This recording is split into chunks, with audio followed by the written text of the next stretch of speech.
Good evening, everybody. Welcome to another edition of Scotland at 7. I'm sorry we're a little bit late starting this evening. Tonight, my special guest is Norrie Hunter from Indie. Is it Indie Live Radio? It certainly is, Gordon. Indie Live Radio. So welcome to the studio, Norrie. Thank you very much, Gordon. I'm looking forward to talking to you about the many things that have been going on today, Norrie. Okay, let's begin with the fall of the House of Johnson, as it's being termed at the moment. Mm-hmm. Now, Joe Johnson, this is Boris Johnson's younger brother, has apparently decided to quit, citing the national interest. Now, this is a term you won't hear from his older brother when he does anything. Certainly not.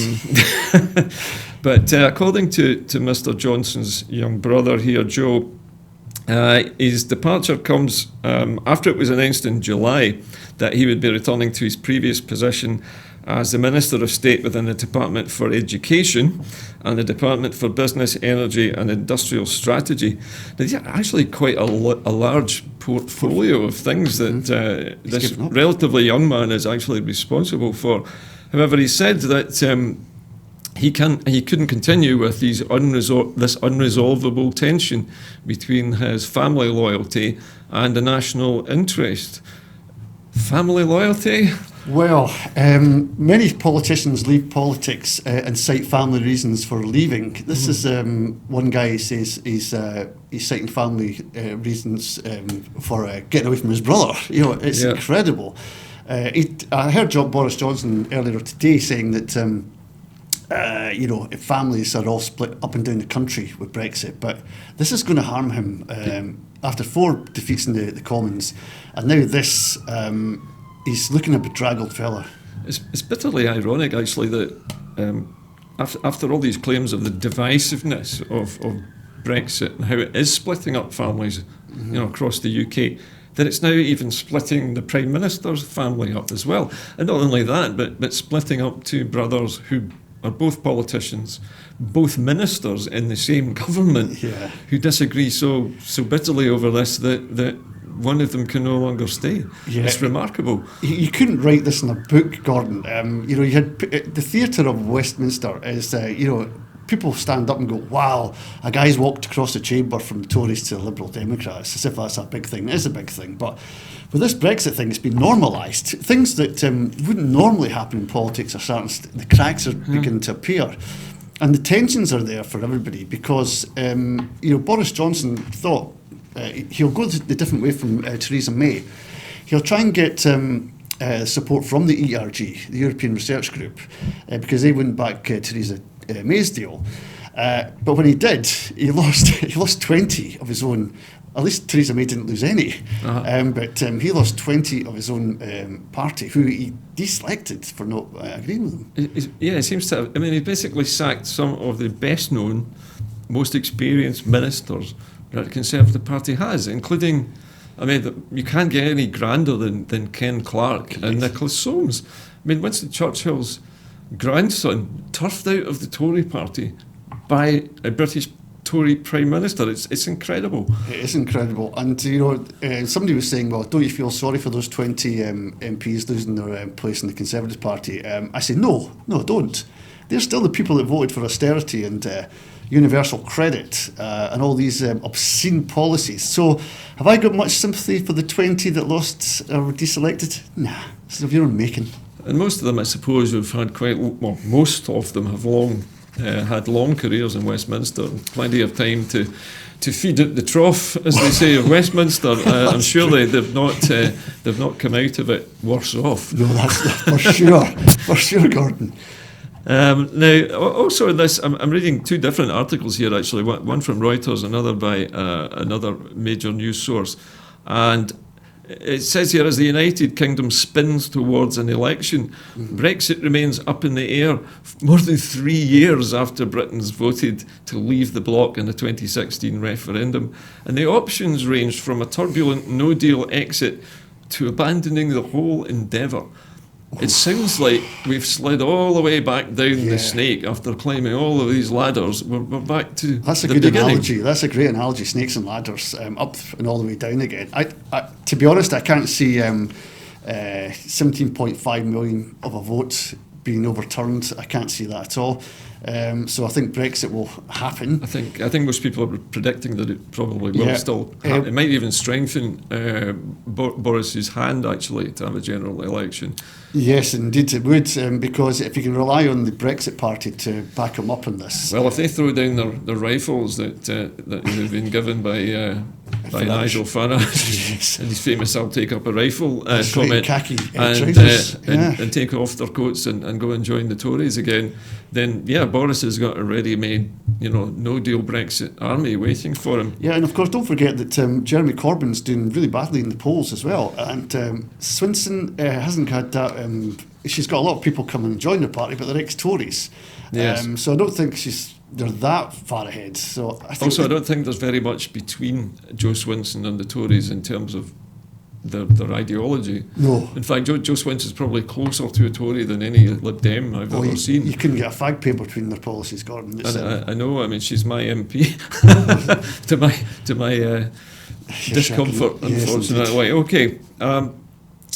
Now it says here also, behind all the sound and fury of the immediate crisis, an election is now beckoning for a polarised country. The main choices on offer are Johnson's insistence on leaving the EU on the 31st of October, come what may, and the Labour leader Jeremy Corbyn's hard left socialist vision, coupled with the promise of a fresh referendum with an option to stay in the EU. Is Corbyn really suggesting that we have another referendum with the option to stay? Well, you're absolutely right to ask a question, and I've seen BBC commentators, BuzzFeed commentators trying to wrestle with this question from the Labour Party. Where will they stand? And they're coming and going between Remain and getting a good deal, some kind of deal, and there's some in the Labour Party, like Kate Hoey, of course, wants a no deal. So the Labour Party is strife with division as well. And of course, it's well known that that Jeremy Corbyn himself is a Brexit fanatic. I mean, he's never been a fan of the European Union. He's always criticised it right from the outset. In fact, many socialists actually see the European Union as being a kind of neoliberal quango almost, which exists to serve the wealthy in Europe. And I guess because it started out as a trading bloc, as a commercial trading bloc, that it perhaps has grown up that way. Yes. And until the actual European Union part of it, the social union and the political union started to happen, that would have been the way everybody saw it, I would expect. I think so. I think you're right there. The trading industry, it keeps every country going, doesn't it? And that's what they're all in it for, to stay afloat in the markets. But yeah, Philippe Lambert, for the French MEP, was heard on telly today. He was talking about England there, Gordon, I've got to be specific, is becoming, the Brexit party is now the Tory party.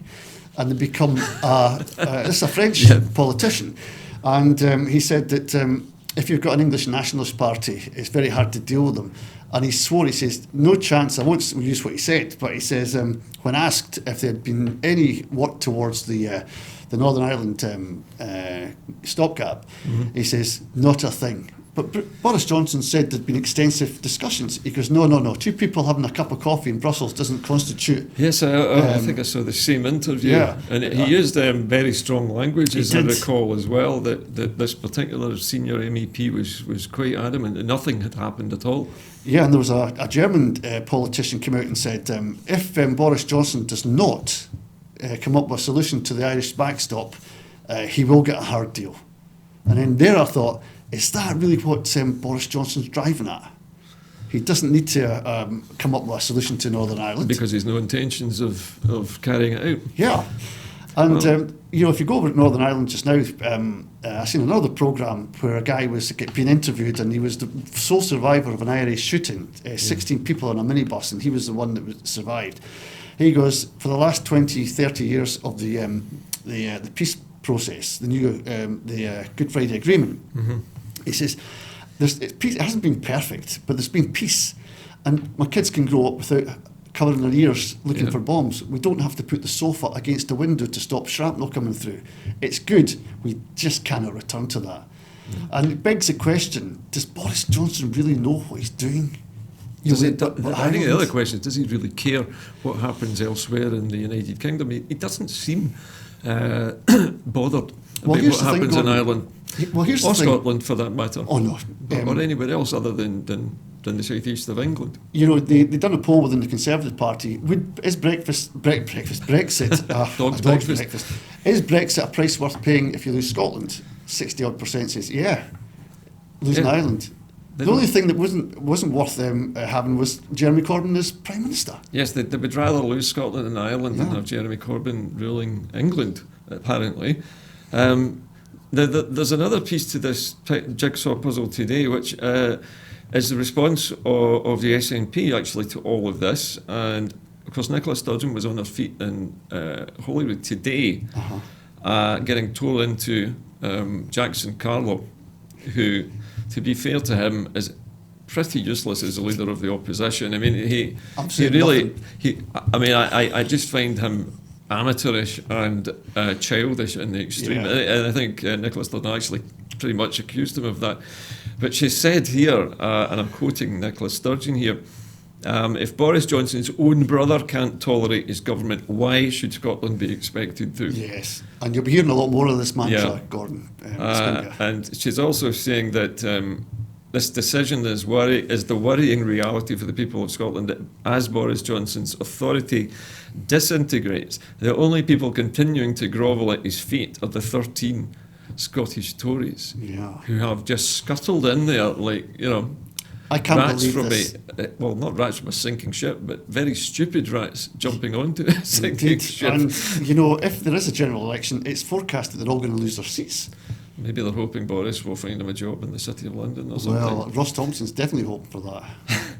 Oh dear. Anyway, it goes on here to say the Scottish Tory MPs must come clean on why they continue to cling to a Tory leader that has no mandate or majority and who's harming Scotland's economic and social interests. How on earth can these 13 Conservative MPs allegedly representing Scottish interests, where every region of Scotland voted against Brexit, Well, not stand up for their own constituents' I did interests? I did hear Paul Masterton, who's I think East Renfrewshire Tory MP, give an explanation to this, and he says Boris Johnson's my leader. He's the leader of my party. He's the leader of the country. I'll take direction from him, and he's promised me that he's going to be seeking out a new deal, a good deal from the European And that was Union. good enough for. And that was for good him. enough for him. Listen, mate, why don't you get into your constituency, have a look at those that are suffering from austerity, look them in the eye and try and get them a good deal. Indeed. You might get on a bit better. Well, as Nicola says here at the end of her statement in Holyrood today, it's no wonder that support for independence is growing and a majority of people now want a fresh referendum.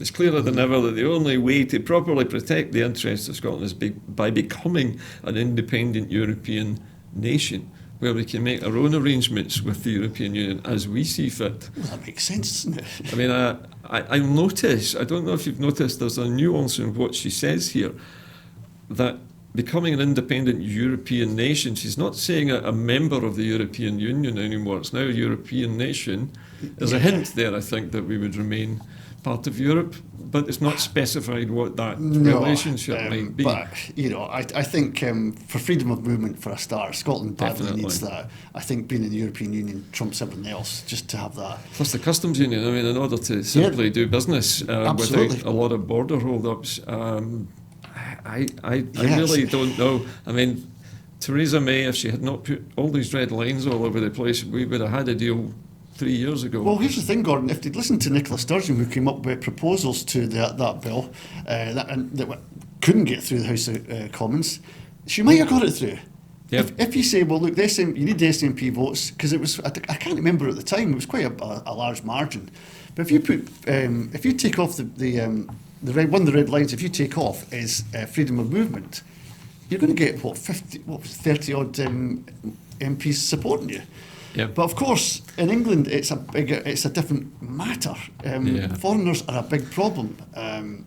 The hostile environment that Theresa May herself set up made sure of that, and she couldn't really renege on that, could she? So, we're in this limbo of Scotland having to. It struck me as odd that anybody who, say, for example, was a farmer, would actually vote for something where they were going to make the the possibility of their European farm workers coming over to work almost impossible. Yeah. That's basically what happened. They voted for Brexit thinking it was going to somehow make everything wonderful, and now they cannot get the Polish fruit pickers or the abattoir workers or the sheep shearers or whoever else they needed, who would normally be here every single summer. Right. That's and right. would work their tails off for lower wages than most of us, and then they would go home. They weren't even staying here. They weren't putting any pressure on the NHS. They weren't putting any pressure on social services. Yeah. They were completely self-contained. That's right. And yet, at a stroke, whoever voted for Brexit has basically just swept them all out of the country completely, and they don't want to come back. And also, as someone else pointed out to me last week, one of our guests was saying that the pound is so weak now, there's no point in somebody coming from Eastern Europe to work here because they get paid just as much back home. That's right. It's pointless. But back to the farming thing. If you were getting subsidies from the European Union, Gordon, not to farm because it was they're wanting to farm in none of other parts, you're getting money for nothing basically. Why would you give that up? Exactly. What is it in your DNA that says, "Oh no, Europe's still a bad omen"? My politics mean more to me than that. Get your politics sorted. I will never understand that part of it at all. Okay, there are other interesting revelations today. One of them being a report, a document. Sorry, I beg your pardon. Which court cases have revealed a document. I think this was gained through a Freedom of Information request. Which were notes made by Boris Johnson himself on number 10 letter-headed note paper. Yeah. And these date back to August last year, where he was planning back then to prorogue Parliament. 2018? Yes. Wow. As long ago as that, according... last August, so I suppose this was last month, I beg your pardon. Yeah. So last August, as far back as that, yes, he planned to do this. Because he wasn't even Prime Minister at that point, was he? Exactly, so he must have known that he was going to end up in number 10. He must have done, yes. So how did that happen? How did he know he was going to be Prime Minister There's in things advance going on of we being don't selected? know. And also, why was it not stopped at the time? Why did his advisors say, oh yes, it's a great idea to prorogue Parliament for 5 weeks, where normally a prorogation might last 10 days? Well, 5 weeks is going to look a little bit suspicious. The thing was, they were trying to hide it in the conference season, so that in actual fact you only lost 4 days. But it's getting people getting away, getting the time to settle back into Parliament, and before you know it, the deadline for no deal's up. And also, sneakily, by doing this prorogation for 5 weeks, overlapping the conference season, means that many of the opposition parties will probably cancel or shorten their conferences in order to deal with this emergency prorogation. Yeah. And he knew that. He must have known that would happen. He's been trying to make it impossible for anyone to mount an attack on what he's trying to do. It's very devious. Positively Machiavellian, this scheme. But it looks like it might be thwarted this week. Who knows? There's another court case. This is an appeal, isn't it, to the last one that was thrown out? There is. Joanne Cherry's court case at the Court of Session was thrown out on the basis that the judge felt it was a political matter and not a matter of law. Joanna Cherry and her other barristers, and remember these are all legal experts, believe that he's wrong, that he's interpreting this wrongly, that Johnson's actions are unconstitutional, which is difficult to prove when you don't have a constitution. Well, that's right. But according to custom and practice, what he's doing at the moment is highly irregular at the very least. Yeah, but the Lord Advocate's even come down on the Joanna Cherry side. And that's quite unusual. That's good. So that's a heavyweight coming down saying, no, this must be heard. This must be heard. I understand, I think there was a quote attributed to him today which said something about the fact that the Scottish court is not beholden to royalty. It's not a royal court, and therefore it's not subsidiary to English law in any way, because it's not part of. Yes, that's right. It's not overruled by royal prerogative, Uh-huh. and therefore whatever goes on in the Court of Session it's entirely up to Scotland to decide. Absolutely. Remember the Union of the Crowns way back, and the political union Scotland-England. Scotland held on to its legal system as a separate entity, and it held on to its religion as well, the Church of Scotland. And its education system. And its education system, which they demanded. So you're right, it doesn't affect us. We've got a different law system. Well, let's see what else has been going on here. Okay. Now this was, I think we've already covered this, and this was Nicola Sturgeon asking why Scotland should accept what England rejects. Now this, again, is looking at Brexit, I believe, and the suspension of Parliament. Let me just find the correct part of this. We've got more, actually. We've got several different press releases from different parties. There's an interesting one here from the Greens as well. They're talking about the suspension of Parliament being an affront to democracy. This is according to Ross Greer, one of the youngest MSPs in Holyrood. Now, Ross has launched an attack on attempts by Boris Johnson's administration to bypass the democratic system. And in his speech to the Scottish Parliament, the MSP for West of Scotland said plans to prorogue Parliament to force through the no-deal Brexit were an affront to democracy. I think he's assuming that we live in a democracy, which I think is highly debatable at the moment. He's right, isn't he? It's an affront to democracy as we see it, normal democracy. Well, there are a number of other releases which are coming out. I mean, as fast as I can read them, virtually, there are press releases coming out from the SNP and from the Scottish Government. This one is the Tories isolated as Holyrood rejects no-deal Brexit. The Tories have failed to oppose the damaging no-deal Brexit in the first Holyrood vote since Boris Johnson became Prime Minister, and showing that the Scottish branch of the Conservative Party to be fully complicit in the unfolding disaster. Well, I think we've covered this already with the dirty baker's dozen Tory MPs from Scotland having basically scuttled into Boris's camp. That's right. And not come out. It said, in a cross-party show of solidarity against an increasingly right-wing UK government, Holyrood voted 87 to 28 in favour of the motion. This is the motion to reject the no-deal Brexit as well. So, well, the thing about that one is it's just like what Ian Blackford and Jeremy Corbyn were trying to do, get the opposition parties together to put a vote against Boris Johnson. Same thing's happened in the Scottish Parliament. They've got everybody together on the side of anti-Boris Johnson's anti-democracy and his English nationalism and his no-deal rubbish. And it's got the Tories floundering, left alone, beached. They seem to have no reason to exist in Scotland anymore. They don't, because if the party you belong to has thrown out people like Ken Clarke, James Gawke, Nicholas Soames, all these people. Yeah. Even Philip Hammond, I think, as well. I mean, I never expected that would happen. Yeah, but if they've turned into an English national party, what have you got to do with an English national party? What is your role there for Scotland within an English national party? It doesn't make sense.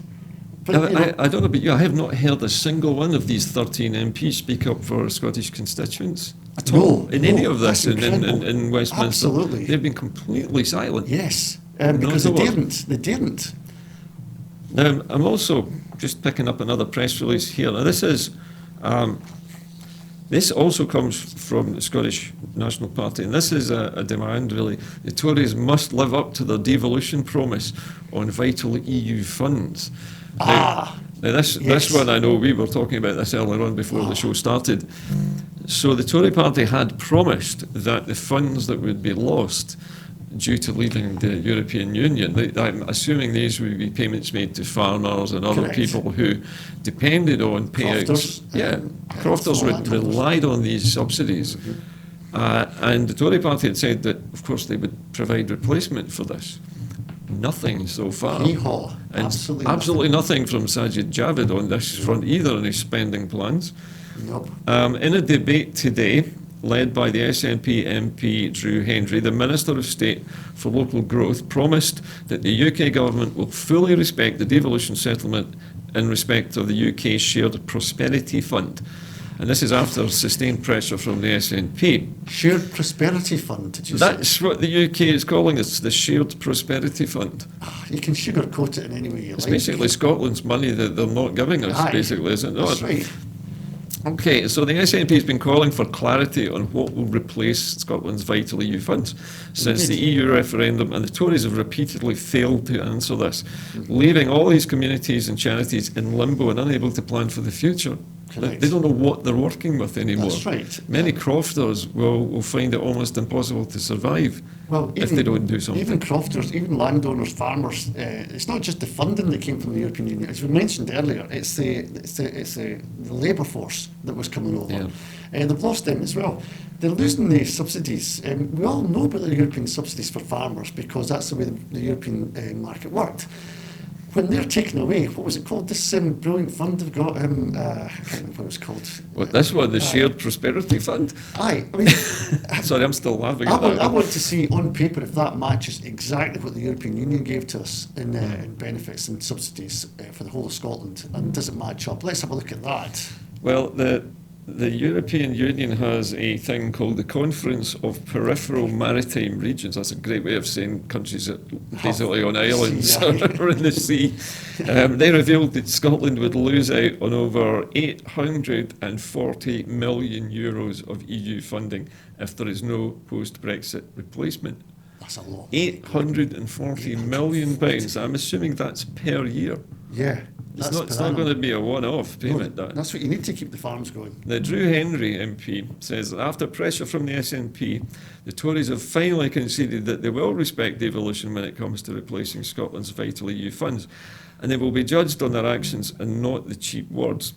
The UK ministers must now follow through on the promise by ensuring Scotland gets not a penny less than it would get from EU funding, ensuring that Scotland decides how it is spent as well. So the strings attached. Yeah, and relaying this information sooner. What I'm saying is this is what Scotland is demanding, that not only do we get the money, but we are allowed to decide what it's spent on. Yes, that makes sense, doesn't it? And this goes counter to one of the narratives that we were hearing before Boris Johnson was elected, which was, remember the new UK government hub that's being constructed in Edinburgh for the civil service?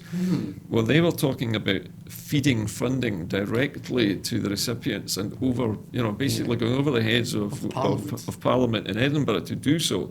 This, I think, is Drew Henry's answer to that, saying that we want the rights to decide how this money is dispersed, how it is spent. Yes, because if it goes to this new hub, that's It will the disappear, government's yeah.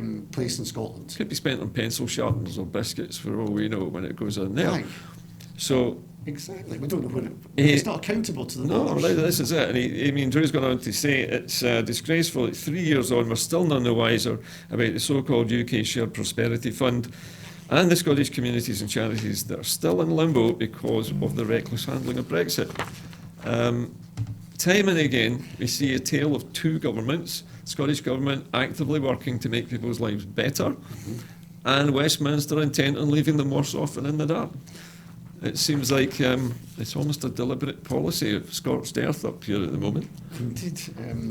You could say that. I mean, yesterday was the Scottish Government's chance to show their programme for the next legislative session, and it was, whether you like it or not, it was chock full of things for the people of Scotland to look forward to. Indeed. But the one thing that's memorable for it was Jackson Carroll's mention of women's hair colour, because he couldn't attack any of the It's the level that they've descended to is criticising the Prime Minister's haircut or dress sense. Aye, and you can't get past that. And Or making facetious comments about miscarriages. They really are despicable. absolutely. Horrific human beings. How they ever get elected? It's quite Well, there should be a beyond me. test, Gordon. You should have a proficiency test before you become an MSP. I would have thought actually You've there got should to be know what's reserved and what's a decency default. test perhaps would be nice, maybe, or a morals test to see if you've got any.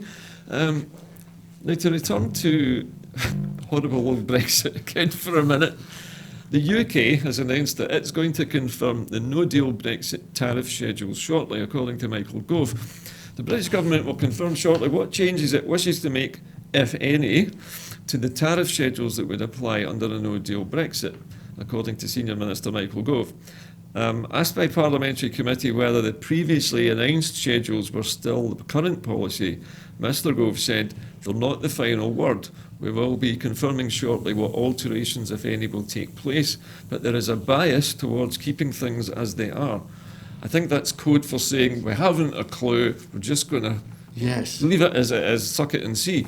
But to get trade deals, Gordon, remember, that's what we need to survive. That's And tariffs are vital to that. We need to know Yeah, we need to know what what we're taxes paying. are being put on things. Yeah. Yeah. Farmer, I mean, one of the second or third biggest products from Scotland is shellfish. It's got a low shelf life. Indeed, it's And so when it lasts a goes few abroad, days. you cannot wait for tariffs or legislation to get that to the markets. No, if a truck's held up for 24 hours in Exactly. customs, the whole load's ruined. I've heard nothing from Gove and all the rest of them about what's going to happen. Is there any plans to get those products moving? I'd be willing to bet you there's nothing. I agree, There's been yeah. nothing of any other kind, planning-wise, so far. Now, on top of this nonsense from Gove, we're also now hearing worrying news from UK manufacturing sector. This from Reuters in London.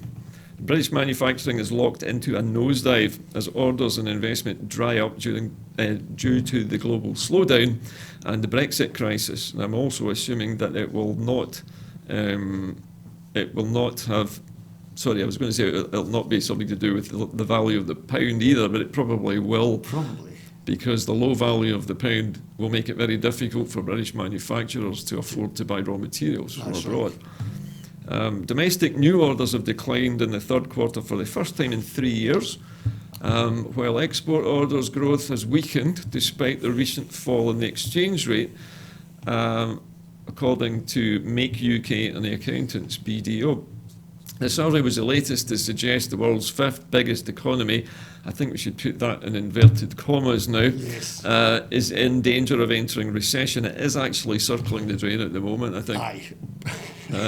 to coin an American phrase, but circling the drain is a lovely expression Just for cracking. not quite going down the plug hole yet. Circling. Brilliant.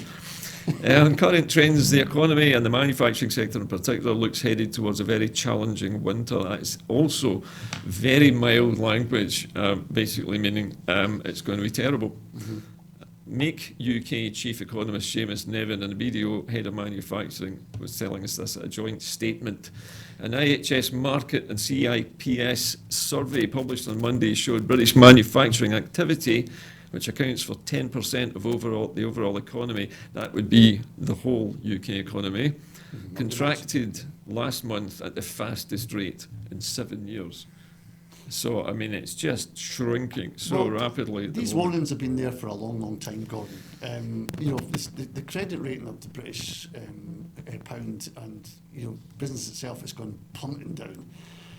What would you do if you were a businessman over in Holland, for example? Would you say, well, there's water to get over, there's ferries to get over, I'll just trade with Belgium instead, I'll find new markets there, it'll be easier.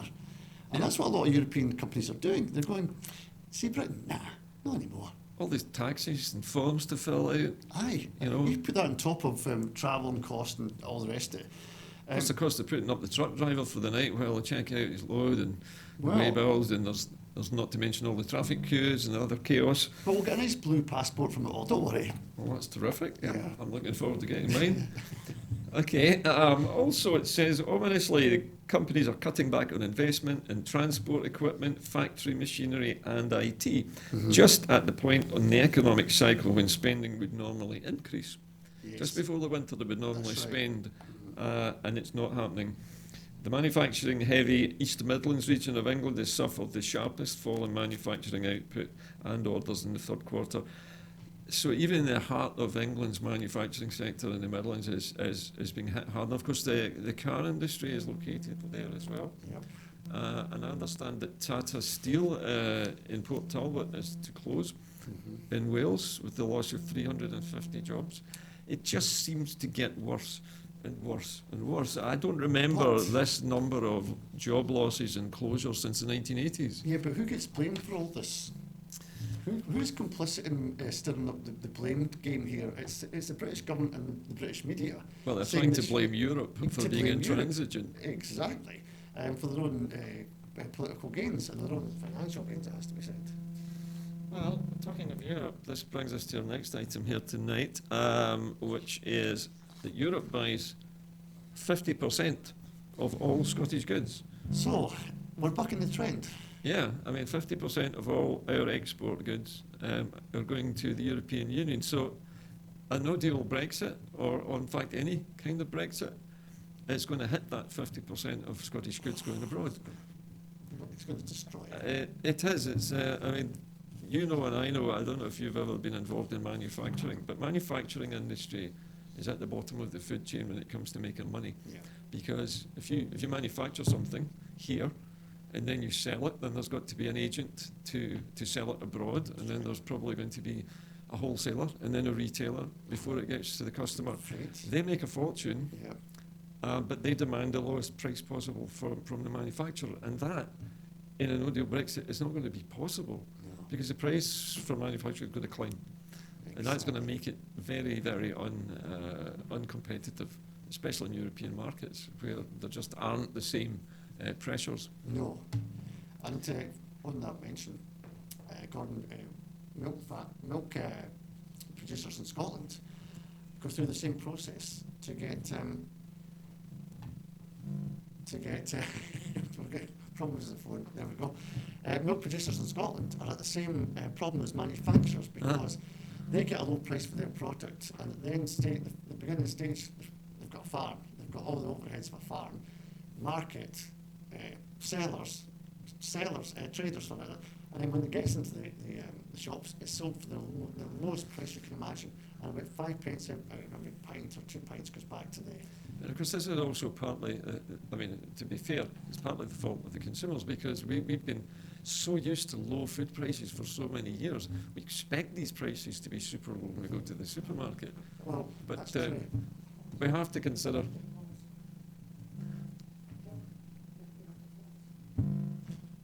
All right, pause. Yeah, we have to pause the programme Yep. for a second. I apologise. I think we have a technical issue to Yes. deal with. So We'll get more water. yeah. So we're just pausing for a second to sort out a technical problem. No, it's the phone is interfering with the microphone. I don't know. Phone was off. You've not got your earpiece in. I can hear. Well, I can hear. The trouble is,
Hi there, we're back again. Sorry about the break in transmission there. We had a little bit of a technical issue with one of our microphones. Hopefully that's sorted now.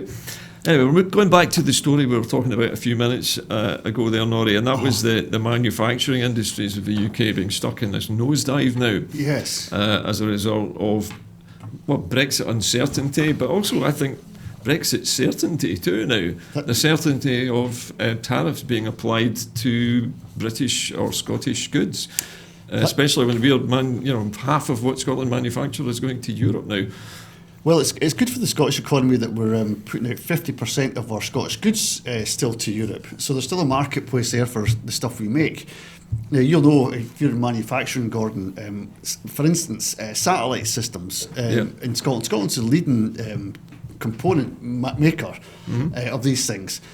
Who wouldn't want to buy the latest technology? Remember, we've got some of the best universities in the world churning out some of the greatest things. We had Dolly the Sheep, for instance, way back. And things that we don't know, the gaming industry. These things are multi-million pound industry that Europe wants part of. And, although the Europeans love their whiskey, that goes over as well. So we've got a lot to be thankful for. And somebody's doing some good work with the Scottish economy. Pass off to them. Well, I mean, despite all of the nosediving in manufacturing industries in the UK, Scotland's manufacturing and exporting is going great guns. Well, It's you mentioned absolutely thriving. Tata Steel, didn't you, in Port Talbot? It's closing down. The aluminium smelter in Fort William was about to be closed down until a task force from the Scottish Government went in. And what they did, they realised that if you put that aluminium to use at source, like car parts, you can then sell the car parts, which are easier to export. Mm-hmm. And so innovative ways of making new things and manufacturing new things for market is crucial. And I think Scotland has been above the curve in that. It's ahead of the curve in dealing with those kind of things. Because if you look for like, in Wales, they're closing plants. In Scotland, we're developing them. Well, just as well as the good news stories about Scotland's manufacturing industries, the figures are also, according to this report, are also a timely reminder of the vital importance of the European single market and the customs union to the Scottish economy. I mean, we could be, I suppose, if you were being super critical, you could say that Scotland shouldn't put all its eggs in the European basket, but then that wouldn't be fair because it's not Scotland which exports the goods. It's Great Britain that does that. Yeah. They're in charge of doing deals with other countries in the first place. And in this case, the UK government has put all of its eggs in the European basket. And Absolutely. With 50% of Scotland's exports going to Europe, we really can't afford a Brexit of any kind, really. Well, it was good interesting. Or bad. It was interesting last week to hear of a new ferry running between Rosyth and somewhere in Holland, Eindhoven or something. I can't remember where it was. And if Brexit's going to happen, that would be a good transport link, wouldn't it, to get to market? That would be fantastic. Yeah. And also, I think they were even talking about bringing tourists over on this service. It would be freight and passengers as well. I mean, what better way of getting from Europe directly to Scotland's capital city, but straight in at Rosyth, and they could virtually get on a bus. And the great thing about coming to Scotland, coming to Edinburgh or coming to Glasgow is you're only 5 minutes, 10 minutes away from the beautiful countryside. Indeed. That has got a big appeal to people in Dusseldorf or Eindhoven or wherever who see the city close to them, but they don't get the marvellous sights they do in Scotland. But also, I mean, I have a report here from HM Revenue and Customs which shows the contribution of Scotland's imports and exports by region from, well, actually it was to the year June last year, which is 2018. Mm-hmm. But all I can see, and if I show you this, you may see this massive spike in the centre represents Scotland's trade. There you go. Compared to the rest of the UK. Isn't that incredible? It is absolutely astonishing, and it's such a good visual. It is. That I felt I had to show that to the camera I'm there. glad you showed it as well. Just to show how strong Scotland's exporting businesses are. Now, coming back from that now, and moving on to, I mean, we're still looking at the prorogation of Parliament. Still. And Scotland's and the English court outcomes. Now, there are two battles going on, I believe, at the moment. One in the Scottish courts. Three. Three, is it? Is it as many as that? Yeah, Gina Miller, down in, the businesswoman who was anti-Brexit, she's bringing a case against Boris Johnson. And over in Northern Ireland, there's another court case coming as well. So a three-pronged attack, but we'll have to wait and see how that pans out. It's incredible. I'm suing our own government for basically breaking the rules. mismanaging the entire country. And speaking of mismanaging entire countries, brings me to the next problem for the EU and the UK to sort out. And this is the European Union is reported to be worried now that the UK is rowing back on the Irish border and level playing field. Yeah. And the idea that both the north and the south of Ireland would be held in some kind of parallel sort of flattened out. Yeah, I think what was it they call it? Sort of equivalence, I think, is the term they use. But I'm not quite sure. Regulatory equivalence, it's something like that. It's one of these wonderful European terms. But basically it means keeping the regulatory structures on both sides of the Irish division rather than border the same, so that trade can carry on without the need of a hard border. And yet... But it's not just trade, Gordon. On Indie Live Radio, I had somebody who was on saying, look, a midwife in the south of Ireland travels across the border because it's just a field in the road going through to see one of her patients. If Brexit happens, there's going to be almost a brick wall. She can't meet her patient. Yeah. That's how, on a basic level, this madness continues. And we mentioned earlier a return to the troubles that haven't been there for 30 odd years. You're now getting people putting CCTV cameras up. People are then trying to demolish them. Police are there, the army are there backing up the police, and then what have you got? You've got full-scale 1970s Northern Ireland again. You've got machine gun nests and observation towers all over again and razor wire everywhere. And that's happening now. It's interesting because about 10 days ago I did a little research to find out how the European Union deals with borders on its external frontiers and how they deal with third countries, as they would call them. And they have a system whereby they have a kind of a zone around the border. I think it's within about 20 kilometres. And people who live within this band on either side can cross freely back and forward. It's a simple bilateral agreement. It's a Schengen agreement, isn't it? It's not Schengen, because Schengen gave free movement between countries within the European Union. This is between European Union countries and external nations. And it's a bilateral agreement with that country. Oh, right, so that country. Your people can come over our border if they live within this radius or this range. And it struck me that when I heard that this is one possible method that could be used to keep the border open for people, at least. Even if trade had to go through truck stops, but at least people would be able to cross the border frequently without being checked constantly for their ID. Don't forget, Gordon, it's not just Britain that's going to be affected by Brexit, although we'll be hit hardest. The European Union's got to look at itself as well and modify itself, because you've got to modify it because other countries might look at Britain and come out as well. Yeah, so why are they leaving? What's wrong with this place? Yeah. And then the far right in different countries, Austria in particular, and Switzerland, big factions there, and France as well. Once they get ahead of steam, they can put the agenda just like Farage has done here. So they've got to be very careful how they measure up to a new Europe without Britain.